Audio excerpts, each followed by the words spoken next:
오늘도 거룩한 주일을 맞아 주님 앞에 예배하는 여러분들을 하나님께서 사랑하십니다. 하나님은 사모하는 자의 하나님, 할렐루야.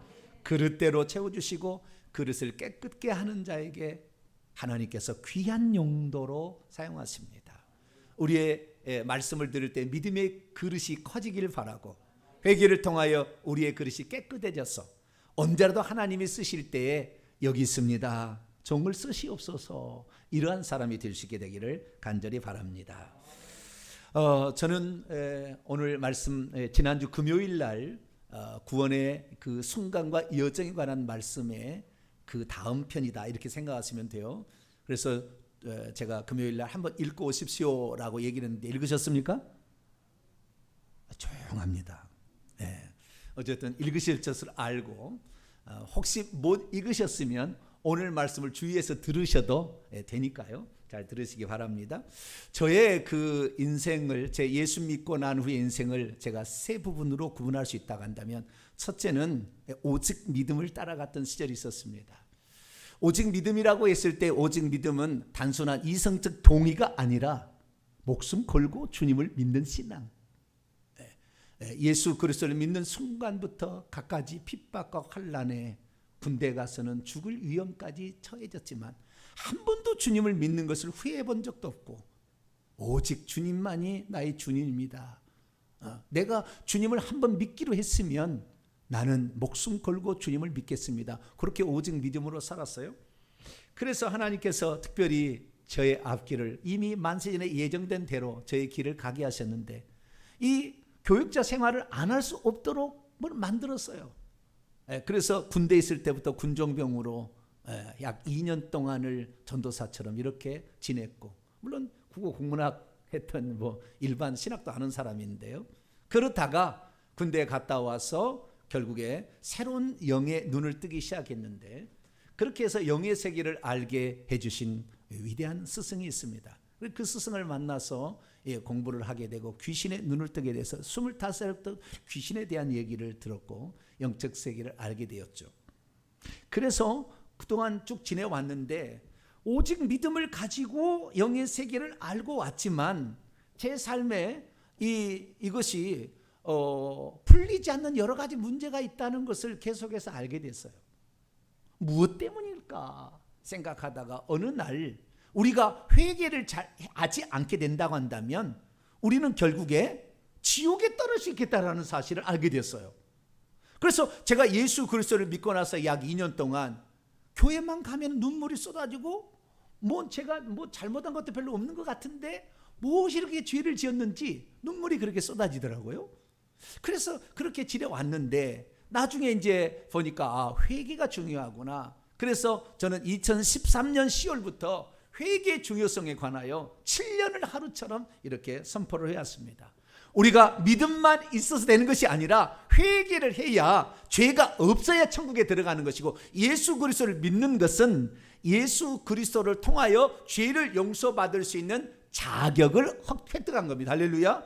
우리가 경주에서 승리하려면 엔트리 넘버에 들어가야 되는데 엔트리 넘버에 들어가지도 않으면서 경주할 수 없는 거예요. 예수 그리스도를 믿어야 이 경주에서 승리해야 천국에 들어가는데 이 엔트리 넘버에도 들어가지 아니하고 우리는 경주에서 승리할 수 없는 거죠. 예수 그리스도를 믿어야 되는 겁니다. 할렐루야. 믿지 않고 우리는 구원받을 수 없어요. 우리가 아무리 달리기를 잘해도 그 넘버에 들어가지 않으면 우리의 경주는 쓸데없는 것이죠. 그래서 우리는 예수 그리스도를 통해서만 구원을 받는다 뿐만 아니라 이제는 그 경주를 달려가게 되는데, 그 경주에서 승리하려면 어떻게 해야 되느냐? 회개 없이는 결국에 꼴이 안 된다는 거예요.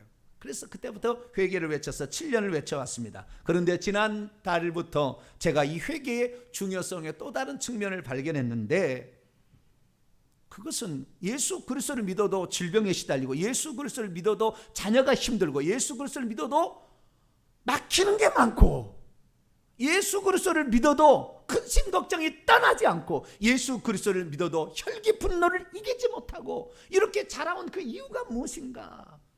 그것은 우리가 과거에 지은 죄를 회개치 않음으로 그랬다는 사실을 발견하게 돼요. 특별히 우리 조상들이 우상 숭배한 죄 때문에 나는 아무런 잘못이 없지만 조상이 지은 죄값에 그 벌을 받기 때문에 오늘 내가 많이 힘들기 때문에 대신 우리가 조상들이 지은 죄를 회개해야 된다. 할렐루야. 그래서 한 달 동안 지금 부지런히 하고 있어요. 앞으로 한 달 동안 더 하시기 바랍니다. 2달 동안을 쭉 하게 되면 이 죄가 다 빠져나기 시작합니다.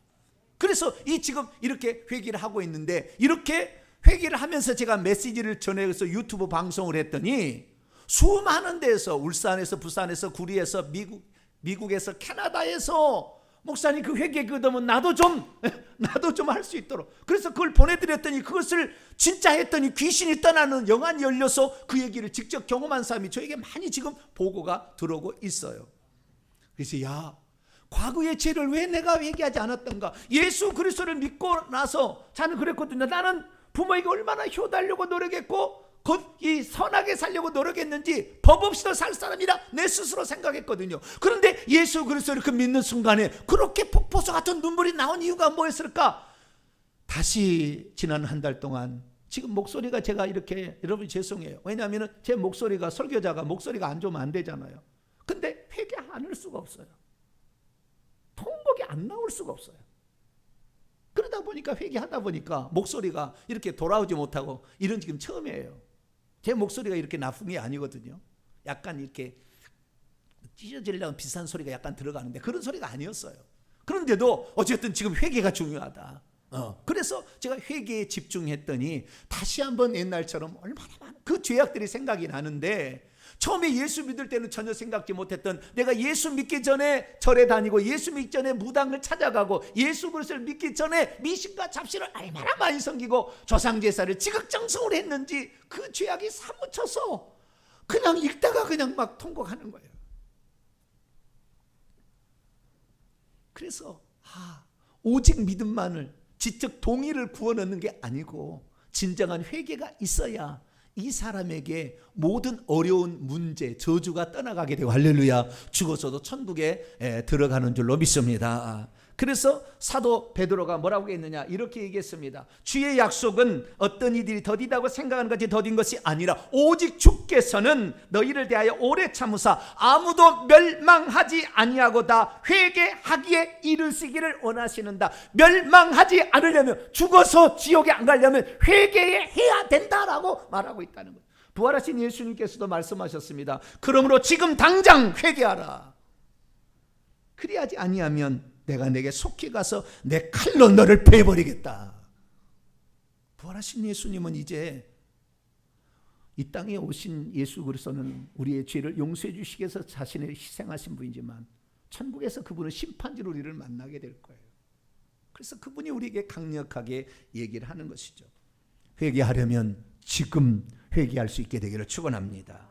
만약 하나님께서 지금 회개할 기회를 주고 계시는데도 불구하고 이 기회를 붙잡지 못한다면 우리는 영영 회개할 기회를 잃어버릴 수 있습니다. 주의 종이 회개 기도문을 가지고 기도하라 그러면은 집에 가서 어쩌든 간에 하루에 한 번이라도 해보려고 몸부림을 쳐야지, 내가 시간 되면 하겠다 못합니다. 아니, 회개 기회가 안 찾아올 수도 있다는 것을 우리는 알아야 돼요. 그래서 오늘 본문 말씀은 회개의 시급성을 다윗이 우리에게 들려주는 말씀입니다. 그래서 하나님께서 과연 나에게 어떤 경로를 통하여 나에게 회개를 지금 촉구하고 있는 것인지 우리가 하나님 말씀을 통하여 다시 한번 확인해 보고, 주의 음성이 내게 들려지거들랑 즉시 회개해서 우리를 막고 있는 모든 것, 이 막고 있기 때문에 문제가 다 생긴 거거든요. 이 모든 것을 다 훌훌 털어버리고 자유와 해방의 기쁨, 생명과 하나님 주신 그 평강의 기쁨을 누리는 복된 성도가 되기를 축원합니다. 오늘 본 말씀은 어떤 말씀입니까? 만일 사람이 죄를 짓고도 회개하지 않는다면 의로우신 재판장이신 하나님께서 그를 위하여 칼과 활을 준비하셔서 결국에 그를 심판하고 말 것이다 라고 했다는 말씀입니다. 왜 하나님은 회개하지 않는 자들을 향하여 칼을 가시며 활을 당기신다고 말씀하고 있을까요? 조금 더 기다려 주신다고 말하지 않고요. 하나님께서는 너무 성급한 것이 아닐까요? 왜 하나님께서는 회개하지 않는 자들을 향하여 죽음의 무기들을 준비하고 계신다고, 원문에 죽음의 무기들을 준비한다고 말씀하고 있는 것일까요? 오늘 많은 그리스도인들은 내가 예수 그리스도를 믿으면 나는 하나님의 사랑이 나를 이끌어가기 때문에 나는 아무 문제 없어, 그러나 살아보십시오. 예수 그리스도를 믿고 살아보는데 우리의 삶이 항상 열려진 막힘이 없는 길을 가고 있습니까? 얼마나 쓰라린 고통 가운데 눈물 짓는 밤이 우리에게 있었습니까? 그런데 그 모든 것을 우리는 예수 믿으면 다 해결될 줄 알았는데 회개가 안 되고 있다는 거였어요. 그것은 우리에 있어서 가장 중요한 믿음과 회개. 하나님의 나라가 가까웠으니 오직 회개하고 복음을 믿으라. 할렐루야. 믿음과 회개가 같이 가야 된다는 것을 잊어버린 것이죠. 특별히 과거에 지은 죄를 회개치 않았을 때 우리의 후손까지도 그 어려움을 계속해서 끼칠 수밖에 없다는 그런 사실들을 우리는 성경에서 확인했습니다. 그렇기 때문에 오직 믿음이라는 이것 주장하다가 결국에 우리의 삶이 피폐해지고 주님을 떠날 수도 있다는 것을 알고 날마다 회개할 수 있게 되기를 축원합니다. 그래서 오늘 이 다윗은 그 회개의 긴급성을 하나님의 심정을 가지고 얘기를 하고 있어요. 그런데 이 시편 7편을 보게 되면 이 서론을 봐봐요. 그 위에 무슨 제목 같은 게 달려 있어요. 다윗의 시가연, 베냐민인 구시의 말에 따라 여호와께 드린 노래. 시가연이라는 것은 무슨 말이냐면 히브리어인데요. 비틀거리다, 어지럽다 막 그러는 거예요. 베냐민 사람 구시라는 사람이 얼마나 다윗을 저주하고 못 살게 했던지 비틀거릴 정도로 막 이렇게 아주 저주를 퍼붓었던 모양이에요. 무슨 일로 그랬는지 학자마다 이제 얘기가 되는데요. 그것은 이 베냐민 사람이라는 거 보니까 사울왕이 베냐민 지파잖아요. 사울왕을 아마 이 뒤이어서 사울왕의 아들이 왕이 되는데 그렇잖아요. 다윗이 유다 지파의 왕이 되니까 베냐민 지파에 살았던 이 구시가 막 저주를 퍼붓었니 왕을 빼앗은 나쁜 놈이라. 근데 왕을 빼앗았나요? 이 사울왕이 다윗을 죽이려고 10년 동안 그렇게 쫓아다녔나요? 근데 좌우지간 뭐든지 팔은 안으로 굽는다고 자기식을 해서 우리 베냐민 지파의 왕권을 뺏어가지고 유다 지파로 가져간 저놈은 저주를 받아라 맨날 그랬던 모양이에요. 그래서 다윗이 그 얘기를 듣고 너무 힘들었어요. 그래서 1절부터 보면은 하나님 나라가 너무 힘듭니다 이렇게 앞에 얘기해요. 막 탄원하면서 얘기합니다. 그리고는 하나님께서 그에게 계시를 가르쳐 줬는데 무슨 계시를 가르쳐 주냐, 오늘 본문 말씀을 가르친 거예요. 11절부터 보시기 바랍니다. 11절 보면은 하나님은 의로우신 재판장이시며 날마다 격분하시는 하나님이시로다. 제가 좀 원문에 직역을 합니다.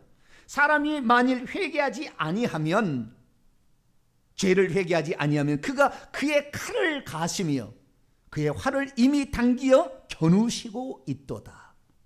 죽일 무기들을 또한 예비하시며 그가 만든 화살은 불화살들이로다. 사람이 만일 회개하지 않는다면 그 하나님께서 칼을 가신다고요. 뭐 하려고 칼을 가실까요? 지금 써먹으려고 그런 거 아니에요? 네? 우리 집사람이 저기 농사를 짓는데 가면은 맨날 낫을 갈아달라고 그래. 낫을 갈아주는 거 뭐 하려고 그러는 거예요? 풀을 베버리려고 그러는 것이지, 이거 그냥 낫을 갈아는 이거 뭐겠으면 칼을 이렇게 가신다는. 두 번째, 그 활을 어떻게 해요? 당겨 겨누신다. 원문은 그 활을 당겨 겨누시고 있다는 거예요.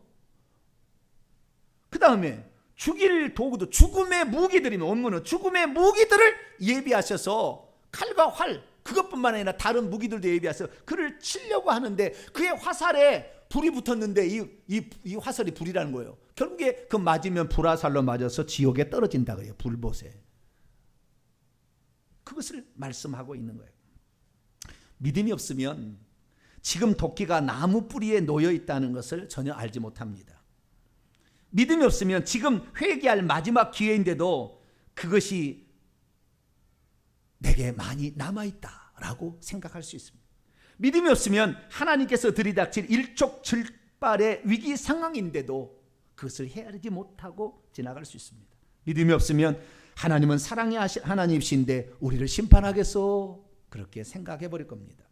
믿음이 없으면 하나님은 좋으신 분으로 알고 있어서 회개하지 않다가 그만 심판에 직면할 수도 있습니다. 믿음이 없으면 하나님을 선하신 분으로만 알고 있다가 회개하지 않고 갑자기 멸망을 당할 수도 있습니다. 그러므로 우리들은 지금 회개할 기회를 주실 때에 이때 회개할 수 있는 복된 성도가 되기를 축원합니다.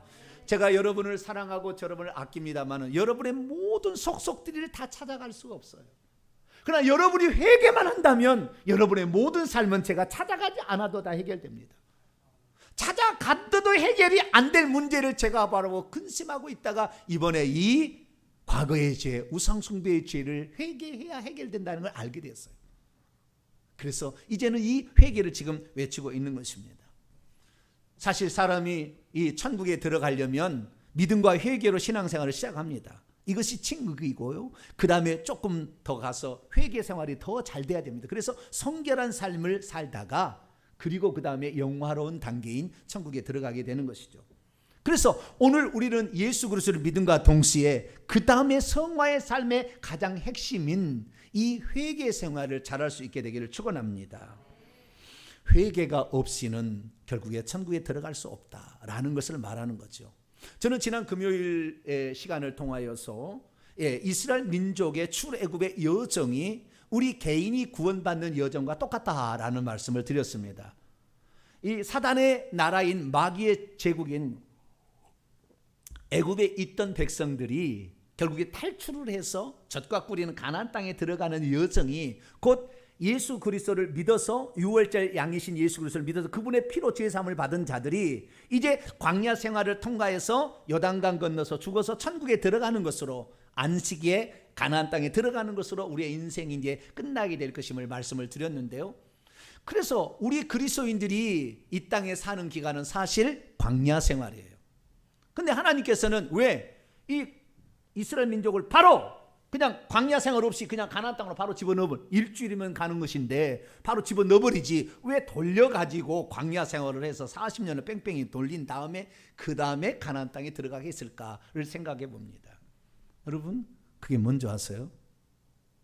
그것은 이 사람이 진정 회개를 하고 있느냐 또는 회개를 한 사람이냐를 확인해 보시기 위함입니다.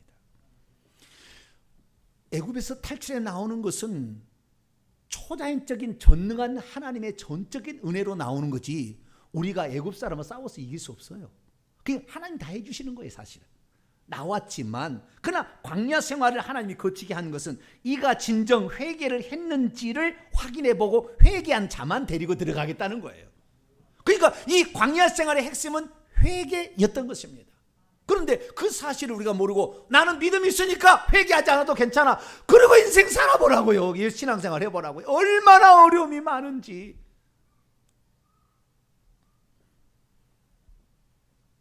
어떤 개인이 구원받는 그 여정은 영락없이 출애굽했던 이스라엘 백성의 여정인 것을 알 수 있습니다. 그런데 놀랍게도 이 출애굽에서 나왔던 이스라엘의 장정이 60만 명, 20세 이상의 싸움에 나갈 만한 자를 민수기 1장에 헤아려 보니까 60만 3,550명이 나왔어요. 그들이 여호수아와 갈렙을 제외하고는 한 사람도 못 들어갔다 이거예요. 물론 처자식은 들어가고 뭐 나이 많은 사람은 들어갔겠지만 나이 많은 사람은 못 들어갔겠네요. 죽었기 때문에. 근데 어쨌든 이 처자식 어린아이들 20세 이하와 여자들은 들어갔겠죠. 남자들은 다 못 들어갔던 거예요. 왜 그랬을까요? 하나님께서 그들을 신명기 8장에 보면은 그들이 나를 믿는지 안 믿는지 테스트해 본다. 하나님 우리를 죄로 유혹하지는 않지만 우리를 분명히 창세기 22장처럼 우리를 시험해 보십니다. 우리가 진정 회개한 자인지 아닌지를 회개해 보는 것이죠. 그래서 결국에 회개치 않았던 이 60만 명의 장정들은 99.9%가 지옥에 떨어지고 말았어요. 어떤 사람이 그래요. 목사님 그들이 지옥에 떨어진지 어떻게 알아요? 성경에 나와 있어요. 히브리서 3장 17절 19절 말씀 보면 또 하나님이 40년 동안 누구에게 노하셨느냐? 그들의 시체가 광야에 엎드려진 범죄한 자들에게가 아니냐? 그들의 시체가 광야에 엎드려졌 범죄했던 자들이다 분명히 말씀하고 있습니다. 또 하나님이 누구에게 맹세하사 그의 안식에 들어오지, 그의 안식은 적과 꿀인 가나안 땅 천국이에요. 거기에 들어오지 못하게 하셨느냐? 곧 순종하지 아니하는 자들에게가 아니냐? 이러보건대 그들이 믿지 아니함으로 능히 들어가지 못했다. 광야에서 죽은 사람이 다 지옥 간 거예요. 그런데 제가 이 성경 말씀이 있다가 회개라는 말과 연관지어 생각할 때 깜짝 놀랐어요. 그러면 하나님께서는 이스라엘 민족 이 사람에게 한 번이라도 회개하라고 말씀하셨나? 우리는 신약에 들어와서 마태복음 3장 2절에 세례 요한이 요단강에서 회개하라 천국에 가까웠느니라. 그리고 세례를 받으신 예수님께서 또 마태복음 4장 17절에 회개하라 천국에 가까워 내 인자가 온 것은 죄인을 불러 회개시키러 왔노라. 그러면서 얼마나 많은 사람의 회개를 강조하고 예루살렘부터 이 회개가 온 세상까지 전파되리라 제자들에게 얘기하시고 이 사도들도 그 얘기를 받아서 회개해야만이 성령을 받고 회개해야만이 구원을 받는다고 사도 베드로나 바울이라 대기했고 부활하신 예수님께서 요한계시록 2장 3장이면 7교회 가운데 2개의 칭찬받는 교회를 제하고는 전부 회개할 것을 지금 당장 회개할 것을 그렇게 강조하셨는데 그러면 광야에서 범죄한 그들을 향하여 주님께서는 회개하라고 왜 말씀을 안 하셨을까? 아니 하실 수도 있을 거야. 혹시 내가 못 봤을 거야. 다시 성경을 다 찾아봤어요. 과연 이스라엘 백성 40년 동안에 회개하라 하나님께서 말씀하셨을까? 찾아보니까 없어요. 왜 하나님은 우리에게는 오늘 회개하라고 주의 종을 통하여 성경을 통하여 성령을 통하여 유튜브 방송을 통하여 우리에게 말하는데 왜 이스라엘 민족은 회개하라는 말이 하나도 없었을까? 근심이 되었어요. 근데 어느 순간 하나님께서 깨닫게 해주셨어요. 그건 뭐냐? 그들에게 회개하라는 말은 하지 않았지만 그들에게 회개할 것을 얼마나 말했는지 아느냐? 라는 게 답이었어요. 우리는 회개를 촉구하는 그 말을 언제부터 듣게 되냐면 선지자 시대부터 듣습니다. 다시 왕정시대 남북 분열왕국 이후에 회개하라는 말이 나옵니다. 그래서 분열왕국의 끝 무렵에 에레미야 선지자는 말하죠. 너는 가서 북을 향하여 이것을 선포하여 이르라. 여호와께서 이르시되 패역한 이스라엘아 돌아오라. 나의 노한 얼굴을 너희에게로 향하지 아니하리라. 나는 긍휼이 있는 자라 너를 한없이 품지 아니하느니라. 여호와의 말씀이니라. 뿐만 아니라 요엘서도 말씀합니다. 너는 옷을 찢지 말고 마음을 찢고 너희 하나님 여호와께로 돌아올지어다. 그는 은혜로우시며 자비로우시며 노하기를 더디하시며 인애가 크시다. 뜻을 돌이켜 재앙을 내리지 아니한. 여기에 돌아오라는 말이 슈브예요. 슈브라는 것은 이전에 다른 신을 섬기고 있던 것이 하나님께로 돌아오라 그거예요. 그러니까 회개하라는 말은 자기가 세상 것 또는 세상의 우상을 숭배하다가 하나님께로 향하여 하나님만을 섬기겠다고 결단하게 되는 것이 회개라는 거예요. 그러니까 하나님께서 이스라엘 민족에게 말은 하지 않았지만 이제 내가 다른 게 아니라 애굽의 신이 아니라 애굽에 너희들이 의지했던 그 존재가 아니라 내가 창조주고 내가 너희를 생명하고 내가 너희를 이끌어갈 전능자다라는 사실을 하나님께서 계속해서 이스라엘 백성이 가르쳤던 거죠. 내게 돌아오라 그래요. 그러니까 하나님께서 회개를 촉구하는 방식이 말을 한 것이 아니었을 뿐이지 회개를 촉구하는 방식이 이스라엘 민족에 간절히 계속해서 외쳤던 거죠. 그것은 한마디로 기적이었던 거죠. 그래서 우리가 회개라는 것이 하나님 우리에게 촉구하는 것이 꼭 회개하라는 말로만 나타나는 것이 아니라 하나님께서는 다양한 방식으로 우리를 회개를 촉구할 수 있다는 걸 알 수가 있어요. 그래서 이 성경에 보게 되면 이 하나님께서 우리가 하나님을 알지 못하기 때문에 하나님을 알 수 있도록 다양한 방식으로 우리를 가르치고 깨닫게 하신다는 걸 알 수가 있어요.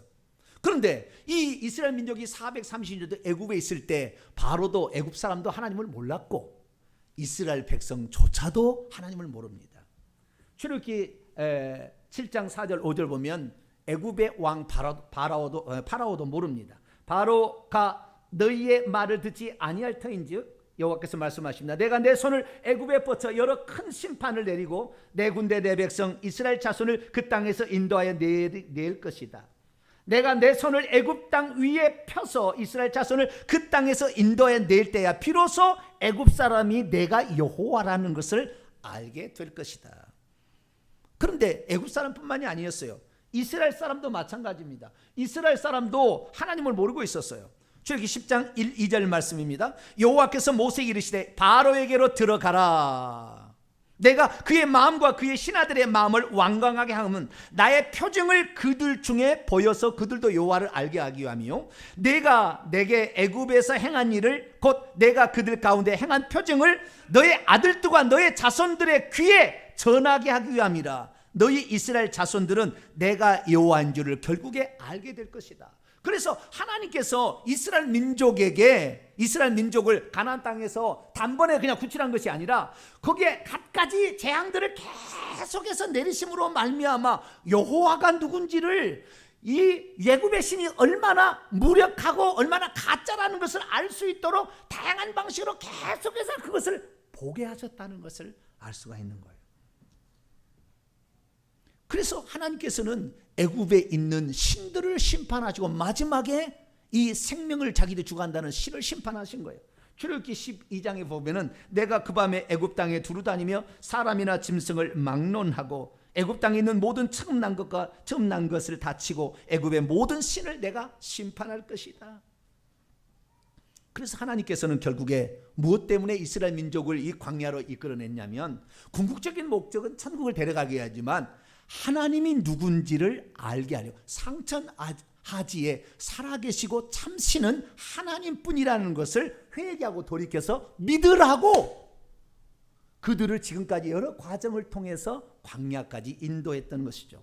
그렇기 때문에 모세는 이제 가나안 땅의 입성을 앞둔 40년 뒤에 그 출애굽 2세대들을 모압 평지에 모아놓고 유언처럼 말씀을 하시는데 이렇게 신명기에 말씀하고 있습니다. 4장 32절 이하에 내가 있기 전 하나님이 사람을 세상에 창조한 날부터 지금까지 지나간 날을 상고하여 보라. 자세히 살펴보라. 하늘 이 끝에서 저 끝까지 이런 큰일이 있었느냐? 이런 일들을 들은 적이 있었느냐? 어떤 국민이 불 가운데서 말씀하시는 하나님의 음성을 너처럼 듣고 생존하였느냐? 어떤 신이 와서 시험과 이적과 기사와 전쟁과 강한 손과 편팔을 또 크게 들어온 일로 한 민족을 다른 민족에게서 인도하여 낸 일이 있었느냐? 이는 다 너희의 하나님 여호와께서 애굽에서 너희를 위하여 너희의 눈앞에서 행하신 일이라. 이것을 내게 나타내 행하심은 여호와만 하나님이요 그 외에 다른 신이 없다는 것을 너로 하여금 알게 하기 위함이었다. 그러면서 조금 뒤에 39절에 그런즉 너는 오늘 위로 하늘에나 아래로 땅에 오직 여호와는 하나님이요 여호와가 하나님이요 다른 신이 없는 줄을 알지어다. 그러니까 이스라엘 민족에 회개하라고 말하지 아니하고 하나님이 누구신지를 가르쳐주고 저 너희들이 과거에 애굽에서 섬겼던 신은 가짜다, 아무런 무력하고 다 속이는 것이다 라는 사실을 갖가지 재앙들을 통해서 하나씩 하나님이 보여줬다는 사실을 알 수가 있는 것입니다. 그 거대한 나일강이 갑자기 그냥 순간에 피로 물들게 하셨습니다. 그리고 개구리떼가 올라가서 떡반죽 그릇 어디까지 부엌까지 다 올라가서 막 엄청나게 기어오르는 것을 보게 했습니다. 어느 날은 이가 올라와서 사람에게 가축에 기어오르는 것도 보았습니다. 그리고 어느 날은 파리떼가 막 날라오는데 집집마다 가득했는데 그 파리떼가 이때부터는 애굽 땅에만 가고 애굽 사람들이 살던 곳으로만 가고 이스라엘 민족이 살고 있는 고센 지역은 안 오기 시작했어요. 그래서 이전에는 다 앞에 세 가지 재앙을 같이 느꼈는데 이런 어떤 이런 일이 있지 막 그랬는데 파리떼가 저쪽으로만 가고 어떻게 이런 일이 있을 수 있느냐? 이스라엘 민족은 보기 시작한 거죠. 전능하신 하나님의 손길을 보기 시작한. 그리고 봤더니 그 다음부터는 애굽의 가축들이 죽어나갑니다. 말과 나귀와 낙타와 소와 양 이런 것에 돌림벽에 걸립니다. 그러나 이스라엘의 가축은 하나도 죽어나갔는데 가다가 소가 폭폭 쓰러지는 것을 보게 될 때 아니 저희 왜 그렇지? 하나님이 지키시면 어느 누구도 해를 당하지 않는구나. 할렐루야. 이것을 지금 보게 하는 거죠. 그리고 우박과 불덩이가 내립니다. 밭에 있는 채소와 들에 있는 나무가 다 불에 타고 막 꺾어지고 막 무너지고 쓰러지고 난리가 납니다. 메뚜기 떼가 올라오더니 우박과 불덩이로 남아있는 모든 채소를 다 갉아먹어 치우는데 여러분 이 영상 보시죠. 막 메뚜기 떼가 막 전쟁 소리나 그냥 하면서 와서 그들을 이 애굽에 있는 모든 식물들을 갉아 먹어버립니다. 그리고 그들이 신이라고 섬기는 태양신을 가려서 3일 동안 깊은 흠악의 칠흑 같은 어둠으로 앞을 더듬으면서 갈 수 있는 그런 흑암재앙을 그들에게 내리시는 거죠. 하나님이 이 우주 만물과 인생의 모든 일, 아니 세상의 역사를 주관하시는 하나님이시구나. 하나님이 지키시고 보호하면 어떠한 재앙도 임하지 않는구나. 할렐루야. 그것은 이제 경험하게 하는 거예요. 마지막으로서는 그래도 이 바로가 안 내놓으니까 하나님께서 그 집의 장자 그리고 가축의 첫 것을, 아니 애굽에 있는 모든 사람들을 신하부터 시작해서 다 그걸 쳐버리는 겁니다. 그래서 생명의 주인은 오직 하나님이다. 할렐루야. 이것을 그들에게 보게 하셨어요. 바로가 어찌나 이제는 다 죽게 생겼으니까 빨리 나가라. 그래가지고 이스라엘 민족이 나오는데 너무나 빨리 재촉을 하다 보니까 아직 발효되지도 않은 그 떡을 그냥 그 어깨에다 들쳐매고 나왔다는 거 아니에요? 그래가지고 이 광야는 어디로 가야 될지 모르는데 갑자기 불기둥이 쫙 하늘에 펼쳐져. 그래서 앞으로 인도하니까 그 불기둥을 따라서 가는데요, 성경에 보니까 독수리의 날개 업어서 결국에 이 이집트 땅 시나이 반도를 건너 에시온 게벨에서 아라비아 반도로 넘어 거기까지 독수리 날개처럼 업어가지고 술술술술 가게 만들어가지고 거기까지 왔어요. 근데 하나님께서 말씀하십니다. 모세야, 다시 뒤로 가라. 그래서 에시온 게벨에서 바알수본 맞으면 비하이로까지 모래톱이 있는 데까지 다시 거꾸로 와가지고 거기에 있는데 이제 갇힌 거예요. 그러다 이 소식을 들은 바로가 병거 600승과 애굽의 모든 군대를 동원해서 이들을 죽여야 되겠다라고 이제 달려오게 되는 거죠. 하나님 어떻게 하셨습니까? 하나님은 또 다시 홍해를 가르셨습니다. 할렐루야.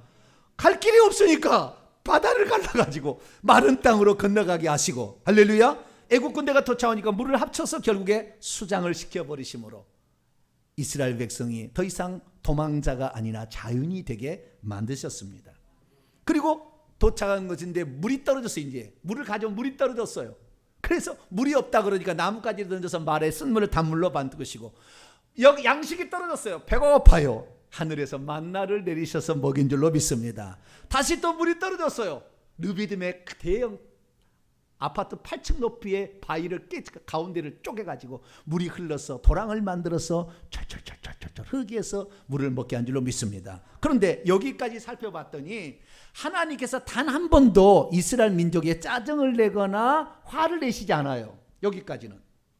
언제부터 하나님이 화를 내고 진노하시는가 봤더니 이제 1월 15일 날 탈출을 해서 3월 15일 날 시내산에 도착해서 하나님께서 이스라엘 백성이 살아갈 법도를 가르치려고 모세를 시내산에 올렸는데, 그때 하나님의 종이 없다고 하나님이 어디에 있냐면 우리를 인도할 신을 만들자 그러고는 송아지 우상을 만들었어요.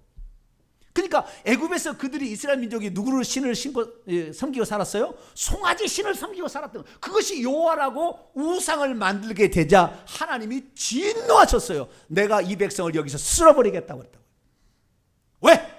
지금까지 하나님이 누군지 뭐라고 알 수 있도록 그렇게 많은 기적을 통하여 가르쳐 줬으면 이제는 이 하나님만이 나의 하나님이다 그렇게 믿고 살아야 될 텐데, 아니 그동안에 그렇게 많이 보여줬는데도, 그렇게 많은 기적으로 역사했는데도 단 하나도 바뀌지 아니하고 다시 하나님을 섬기겠다는 게 우상을 섬겨? 죽여버리겠다고 그랬어요. 하나님 죽여버리겠다. 모세가 그 앞에서 하나님 이 백성 죽이면 하나님 무능해서 죽였다 할 건데요. 하나님이 야 모세 참 지도자는 이런 기도를 드려야 돼요. 다 죽일, 완전히 그 화가 이빠이 죄송합니다.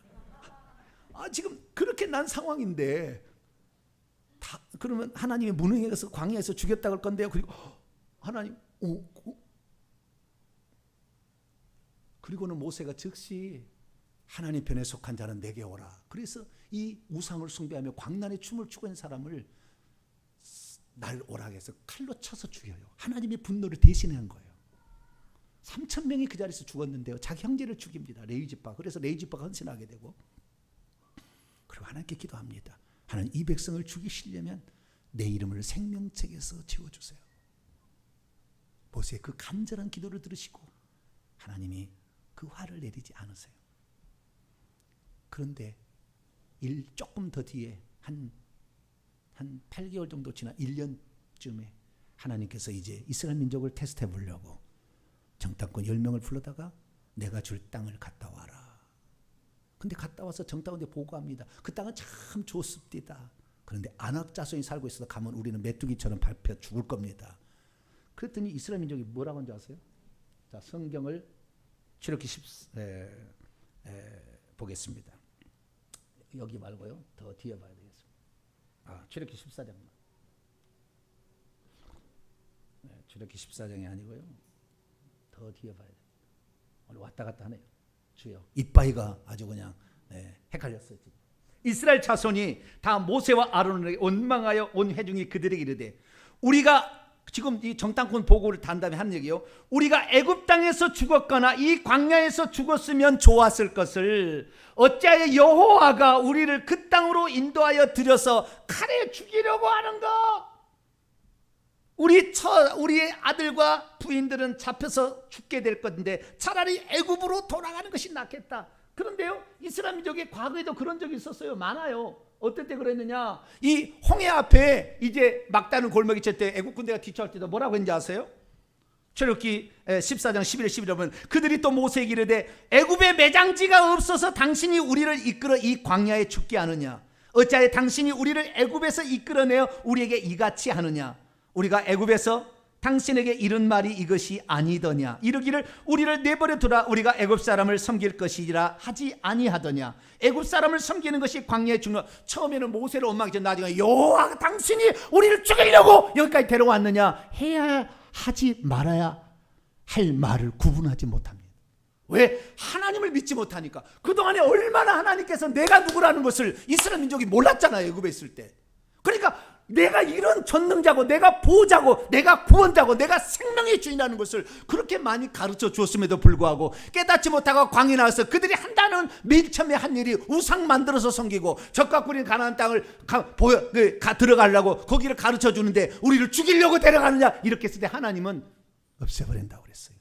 너희들이 정탐하는 날 하루를 1년으로 계산해서 40년 동안 20세 이상의 남자가 다 죽기까지 나는 이 광야에서 너희들을 있게 할 거다. 그래서 결국에 이스라엘 민족의 20세 이상의 모든 사람은 99.9%가 지옥에 떨어지고 말았어요. 우리는 그래서 하나님께서 우리에게 회개시키는 방법이 꼭 회개하라고 말만 하시는 것이 아니라는 걸 아셔야 돼요. 하나님은 오늘 다양한 방법으로 우리를 회개케 하도록 인도하고 있는 거예요. 신약에 들어왔어도 하나님께서 회개하라 말하지 않았어도 그것이 자신의 회개를 촉구하는 하나님의 음성인 줄 알아들은 사람이 있어요. 그 사람이 누굽니까? 그 사람이 베드로입니다. 누가복음 5장에 보면은 예수님께서 이제 베드로의 배를 빌려 타셔가지고 설교하시고 그리고 돌려보내신 다음에 말합니다. 깊은 들에 가서 그물을 내리라. 베드로는 그 말을 불순종하지 않았어요. 밤이 막 새도록 내가 고생을 했지만 당신의 말씀을 의지하여 제가 그물을 내려보겠습니다.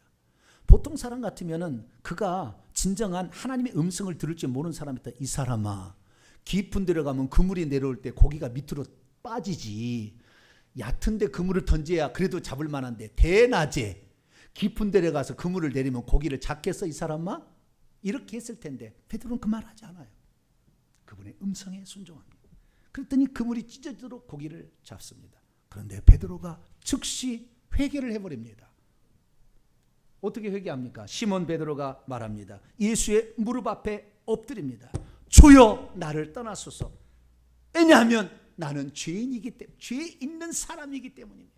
그러니까 회개를 촉구하는 방식이 이 베드로도 기적이었다는 거예요. 기적의 순간을 딱 보는 순간 하나님이 나에게 회개하라고 하는구나 하는 것을 딱 알아차린 거예요. 할렐루야. 이 정도 감각이 있어야 수제자가 되는 거예요. 이스라엘 백성이 그렇게 기적으로 말했지만 그 기적에 몰라도 그걸 모르는 거예요. 몰라. 이걸 이렇게 하는데도 그게 모르는 거예요.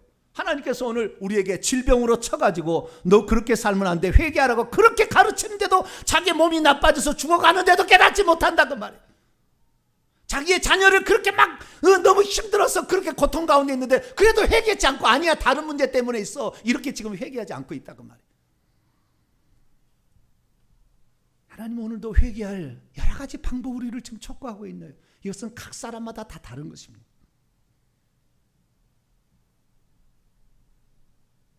하나님은 수만 가지 방법으로 오늘도 우리에게 회개하고 촉구하고 있는데 저와 여러분은 영적 감각이 있어서 한 번만 말씀을 들어도 즉시 나에게 주시는 말씀이니라 깨달을 수 있는 저와 여러분 되시기를 축원합니다. 믿음이란 내가 회개할 기회가 주어졌을 때 즉시 깨닫고 돌이키는 것입니다.